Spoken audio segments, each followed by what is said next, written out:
Mais uma obra pública de Ribeirão Preto foi entregue com falhas. Dessa vez, um erro de engenharia causou confusão em um retorno para veículos.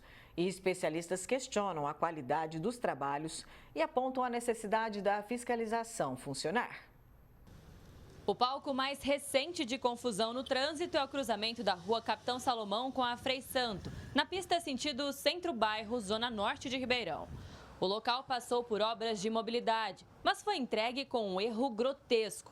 As guias que dão acesso ao retorno foram construídas no sentido contrário ao fluxo. A sarjeta deveria acompanhar o movimento dos carros, mas do jeito que está, ninguém sabe o que fazer. Até os ônibus do transporte coletivo têm feito a conversão. Não sei não, um monte de gente passa sem saber de nada. Aqui também é proibido, né? Então, eu não sei. Tá confuso? Tá bem confuso. É errado, né? Ali, pra mim, sim. Se aqui, retornar é proibido, por que o outro não?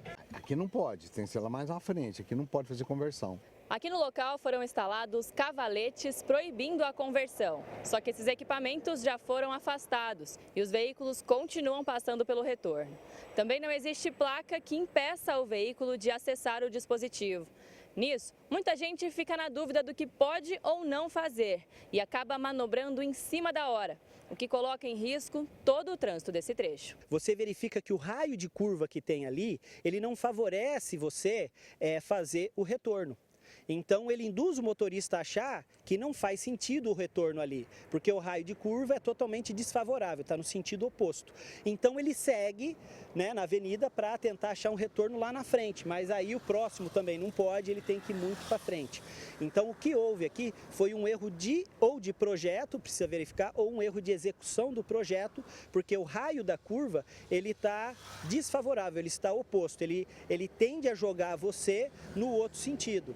Quem precisa fazer o retorno também não consegue no cruzamento seguinte, com a Veiga Miranda. Ali sim existe placa que proíbe a conversão. Um transtorno que poderia ser evitado, na visão desse engenheiro civil. Se você pega um profissional, seja ele da prefeitura ou seja um profissional terceirizado, onde ele vai fiscalizar essas obras, não só o projeto, mas a execução, e ele assinar tecnicamente isso, seja ele do CREA ou do CAL ou de qualquer órgão regulador, quando ele se responsabiliza tecnicamente em estar fazendo a fiscalização, esse tipo de erro deixa de acontecer. Porque se acontecer esse tipo de erro, a gente não só tem a construtora, não só verificar quem fez o projeto, mas também ir atrás do fiscal e verificar como é que o dinheiro público, que é o nosso dinheiro, está sendo gasto dessa forma. Por exemplo, nesse caso, é necessário que a prefeitura chame o empreiteiro, a empresa que fez, quem ganhou a licitação, quebre e faça novamente, sem nenhum custo para a prefeitura. Essa está longe de ser a única obra de Ribeirão entregue com falhas. O viaduto da Avenida Maria de Jesus Condeixa foi inaugurado com desníveis e logo foi interditado. O túnel da Vargas com a Independência foi entregue, mas também vive sendo fechado. Outro exemplo que tem sido destaque aqui no Jornal da Clube é a Avenida 9 de Julho. O trecho da rua São José, que já foi liberado para trânsito, tem diversos problemas. O canteiro está por fazer, há aqui um desnível exagerado entre o encontro da própria via com a São José, da 9 de julho com a São José, que é em paralelepípedo, aqui está com asfalto. A acessibilidade, em geral, está bastante prejudicada, não só porque ainda existe proteção da obra, como também a destruição de alguns dispositivos de acessibilidade, né? Principalmente para cadeirantes, pessoa com mobilidade reduzida. Então, o que se observa é que a prefeitura poderia ter feito a verificação dessas falhas, né, dessas inconclusões de obra e exigido do prestador de serviço que houvesse a conclusão antes de prosseguir para um outro trecho da avenida, né? O consultor urbanístico defende defende que é preciso reforçar a fiscalização para evitar novas intervenções com transtornos e mais dinheiro indo embora pelo ralo. Se você consegue fazer um bom projeto, qualifica os executores para executar bem o projeto, com qualidade de material, com cumprimento do cronograma de obras, automaticamente você não tem o refazimento da obra.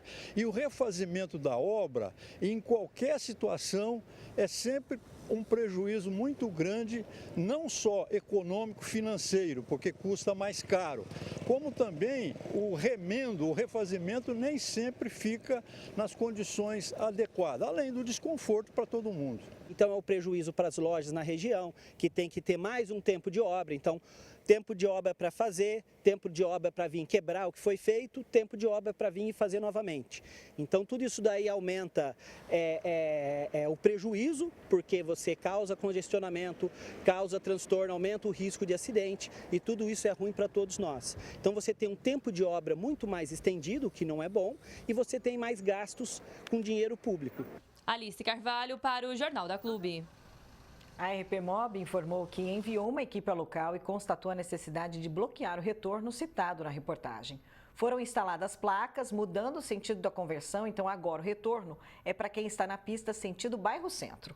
Reforçou que a região ainda está em obra e as alterações previstas no projeto só poderão ser totalmente executadas quando as intervenções forem realmente concluídas.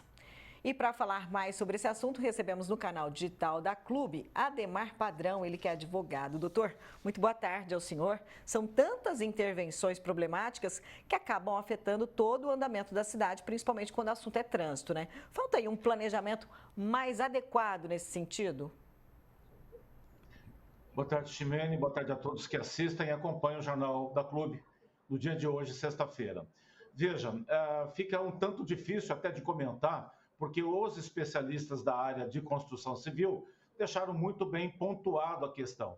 Se existe o planejamento, não teria como, no final, apresentar esses erros grotescos, né, da questão da obra que foi feita. Então, por exemplo, um retorno obtuso, onde o condutor do veículo necessita fazer uma manobra primeiro à direita para depois poder entrar à esquerda. Isso não pode acontecer. Se continuar assim, logo, logo nós vamos aceitar em Ribeirão Preto rotatórias quadradas também, correto? Então, o que deve ser feito nesse sentido é existir realmente a fiscalização pós a execução da obra, como foi colocado pelo engenheiro civil, para que não aconteça de ficar para trás algo que deveria, na verdade, nunca ter acontecido. Então, olhamos que pode até existir um planejamento. Agora, no momento da execução da obra, a fiscalização final de pré-entrega da obra não está acontecendo. O risco da segurança do trânsito aumenta o número de possibilidades de acidentes até grave, porque, na verdade,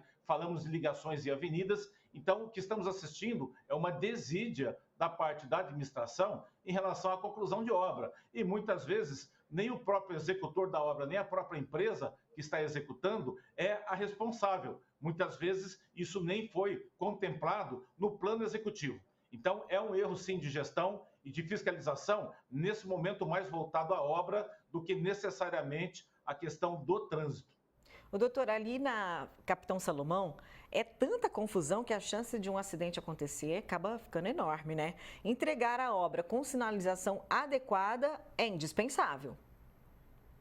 Na verdade, é legalmente obrigado que a prefeitura faça a entrega, está na legislação de trânsito, no artigo 80, no artigo 88, é necessário que seja feita a entrega concluída. Não pode ser parcial ou até sem sinalização. Infelizmente, Ximene, eu até desvio o comentário da questão do trânsito e da segurança para a questão econômica, porque estamos falando aí de situações nas quais nós, munícipes, pagaremos mais de uma ou duas vezes para aquilo que era necessário que concluísse da maneira correta. Então, a segurança do trânsito fica comprometida, mas a desídia realmente do planejamento entra na questão financeira. E eu lembro que, assim como o ônibus urbano, a tarifa hoje toda a cidade paga, esses erros são diluídos para todos pagarem. E isso implica ali num futuro muito próximo, no aumento de taxa de serviço da prefeitura, o aumento do IPTU, que são as fontes de renda. Então, não só na questão do trânsito, que é a principal, mas a questão econômica financeira mostra que algo errado está acontecendo. E nesse caso, como você bem colocou, fica confuso e no final, quem paga de novo a conta é o condutor de veículo, que por uma questão de má orientação e má sinalização, ele acaba cometendo uma infração de trânsito para a qual ele não concorreu, ele não deu causa. Então é muito grave isso. Finalizando apenas essa fala, no final não adianta a prefeitura encaminhar a RPMOB para tentar corrigir aquilo que não está sendo feito correto. Não adianta tentar colocar a vítima mais uma vez como culpada. É isso que estão fazendo agora. Muito obrigada, doutor Ademar, pela sua participação aqui no Jornal da Clube. Eu que agradeço e um bom final de semana para todos, Ximene.